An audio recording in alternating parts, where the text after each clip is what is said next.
Hey, what's up, everybody? DJ Martin here, church pastor at Parker Ford Church. Whether you're a member at Parker Ford or just joining us online through the podcast or Facebook, it's great to have you with us today. What we do every single week is we take about 10 to 15 minutes and we take time to talk about a different aspect of spiritual formation. At least that's what we've been doing in our midweek teaching series this year. Every single Wednesday in 2021, we've been talking about a different concept and aspect of spiritual formation. Spiritual formation is the idea of being conformed into the image of Jesus. In many ways, this is one of the main points of walking with Christ, is that we would become more like him, that we would look like him, that we would act like him, that we would think like him. And that's the process of spiritual formation. And this is a topic that is in many ways inexhaustible because Jesus is inexhaustible. And so there are endless ways to think about becoming more like him. Today, we're talking about learning to be conformed to his image in the way that we love. And I've titled today's teaching, "The War Inside Spills Out."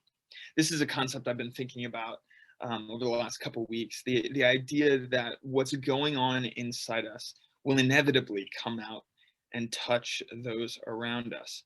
And so when we're overtired, when we're exhausted, when we're burned out, when we're frustrated, when we're angry, when we're bitter, that bitterness, that anger, that sadness, that weariness will come out, and it will touch the people around us. It will affect them, and that's not necessarily a bad thing. I'm not saying we pretend to be something we're not.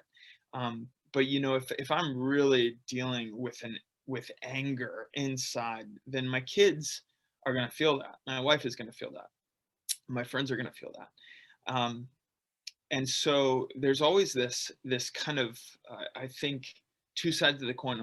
On one hand, we need to be honest and we need to be real, and it's okay to be broken, and it's okay to be to struggle with anger and frustration and weariness, and we need to bring that to the Lord, and that's at the core of what prayer is meant to be, just being honest with God about stuff. On the other hand, as we are conformed and formed deeper into the image of Jesus, we want that to spill out as well and touch the people around us. And so as he fills us with love, the hope is that love bears fruit, and it produces fruit in our lives that touches others. This is the fruit of the Spirit: love, joy, peace, patience, kindness, goodness, faithfulness, gentleness, self-control.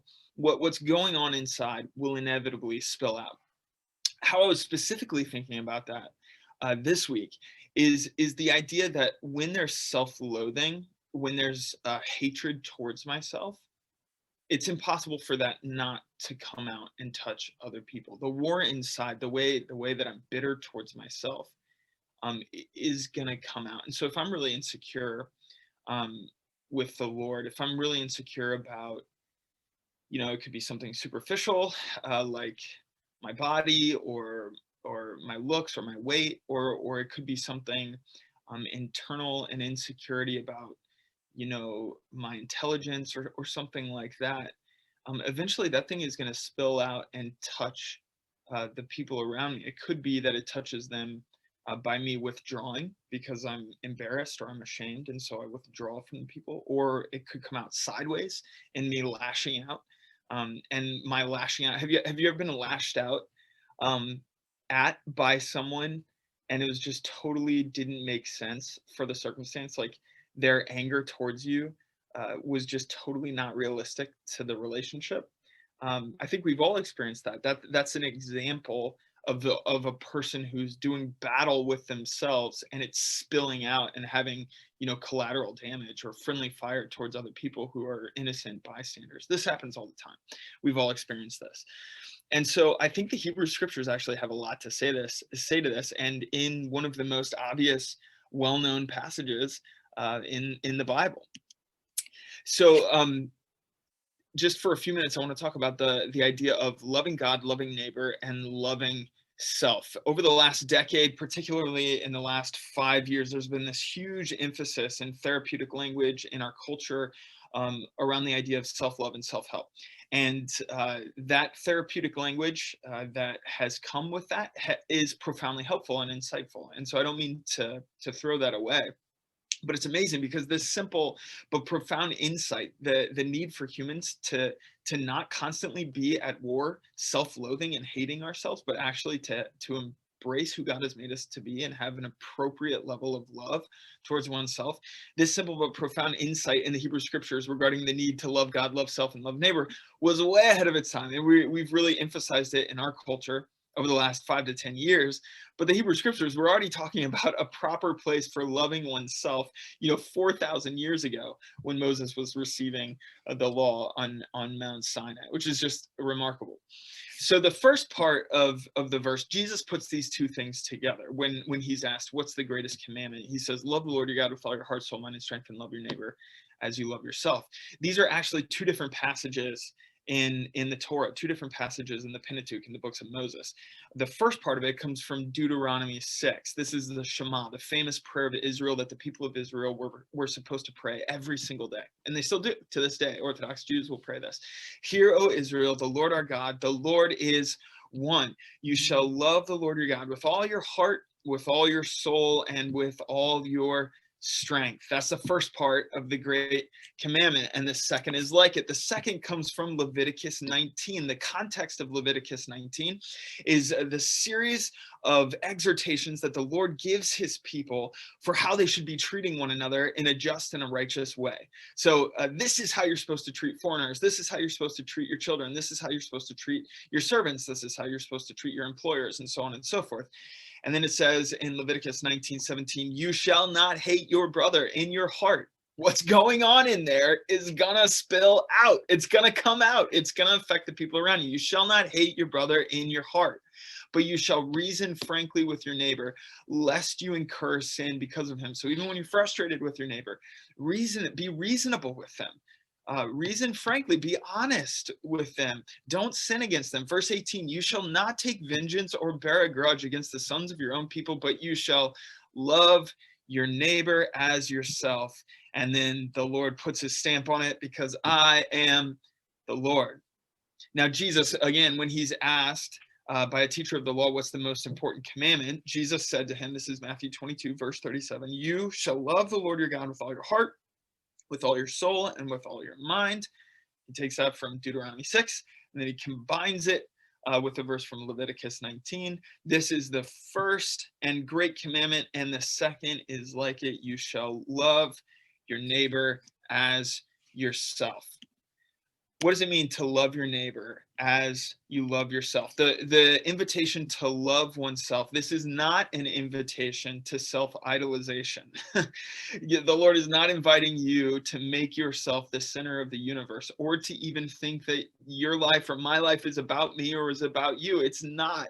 We do not sit at the center of the universe, and yet we are the vessels of the treasure of God. We are the vessels of the image of God, of the love of God. To love myself does not mean that I think the universe revolves around me. So how do we love our neighbors? This should give us a clue for how we are to love ourselves. Well, if we're going to really love our neighbors, we need to get to know them. We need to welcome them, into our yard, into our home. We need to practice hospitality. We share with them. We pray for them. We care for them. We watch their dogs and kids, and so on and so forth, cut their grass when they're on vacation. So how do we love ourselves? In the same ways, we listen. Do you listen to yourself? Do you listen to what your heart is saying? Just a few moments ago, I received a really difficult message from someone I love, and it was right before I hit record, and I just needed to take a moment to grieve. I needed to take a moment and be sad about that and be honest about it. So listen to your heart. That's part of what it means to love someone, is you listen to them. We receive grace. We practiced honesty. Are you honest with yourself? We make peace. Do you make peace with the parts of yourself that you don't like? And are you ready to make peace with the parts of yourself that you wish could change? That doesn't mean you give up the process of transformation. It means that your spouse isn't perfect, and yet you still love them. Your child's not perfect. Your closest friend isn't perfect, but you allow for grace in their lives. So make peace. We rest, we care, we feed, we sleep, we laugh, we cry, we nourish, we exercise, we read, we study, we learn, we stretch, we seek help and counsel. All of these are ways that we practice appropriate, biblical, God honoring self love, self care. It's the same way that we're meant to love our neighbor. These three types of loves form a symbiotic relationship. We can only fully love ourselves by loving God and loving neighbor. This is, in many ways, this is the summary of First John. If you say you love God, but you hate your brother, you're a liar and you make God out to be a liar. But if you love God, you'll love your brother, you'll love your neighbor. So we can only actually love ourselves by loving God and neighbor. And we can only fully love our neighbors by loving God and ourselves. And we can only fully love God by loving our neighbors and ourselves. These three things, they form a symbiotic relationship that work together to form a type of holistic love that transforms us and causes us to dig deeper and deeper roots into the person of Jesus Christ. Again, the title of today's teaching is "The War Inside Will Spill Out." It's going to spill out. So if you hate yourself, I want you to ask this question. If you hate yourself, how can you show true and lasting grace to others? That is a question worth wrestling through. If you hate parts of yourself, how can you show true and lasting grace to others? Because they're as flawed as you are. Of the three areas of love, love for God, love for neighbor, love for self, where is the Spirit of God inviting you towards growth and towards deeper health today?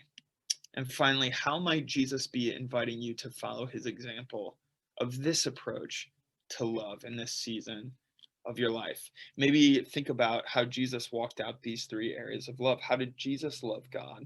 How did Jesus love his neighbor? And how did Jesus appropriately love himself? I hope that today's teaching was an encouragement to you. I hope that in the areas where you are facing ongoing battle, in the places in your soul where you have self-loathing or self-hatred, that you can receive the grace and the love of Jesus Christ, knowing that he doesn't love you because you're perfect. He loves you because he's chosen you in his son, and that in that, knowing that you've been crucified with Christ, that it's his life in you, that you can make peace with yourself. And rather than the war inside of you spilling out and causing collateral damage around you, that the peace of Christ would transcend, which transcends understanding, would guard your heart. And that peace of Christ would pour itself out. And as Paul says in that same passage where he prays for the peace of Christ in Colossians 3, that above all, I pray that you would be clothed in love. Have a great day. Thanks again for joining us. Go with God. Be blessed.